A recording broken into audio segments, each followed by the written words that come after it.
Hello friends, അസ്സാം വലൈക്കും. ടിഷ്ക്കും ദേ പോയി എൻ്റെ പുട്ട് പുറത്തേക്ക്. ഫസ്റ്റ് ഉണ്ടാക്കിയപ്പോഴത്തേക്കും എൻ്റെ പുട്ടിൻ്റെ അവസ്ഥ എങ്ങനെയായിരുന്നു കേട്ടോ. ഞാൻ കുത്തിയ പ്രഷറിൻ്റെ എന്ന് തോന്നുന്നു എൻ്റെ പുട്ട് തെറിച്ച് പുറത്തേക്കൊക്കെ പോയി. അപ്പോൾ ഇതാണ് റാഗി. ഇത് വെച്ചാൽ നമ്മൾ പുട്ടുണ്ടാക്കാൻ വേണ്ടി പോകുന്നത്.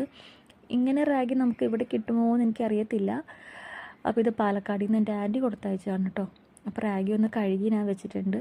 പിന്നെ നോർമലി നമ്മൾ പുട്ടുണ്ടാക്കണ പോലെ തന്നെ ആവശ്യമായ ഉപ്പ് ചേർത്ത് കൊടുക്കുക.